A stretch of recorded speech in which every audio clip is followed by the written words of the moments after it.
சுடிதார் அணிந்து வந்த ஸ்வர்க்கமே என் மீது காதல் வந்தது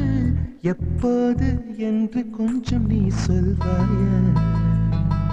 நீ சொல்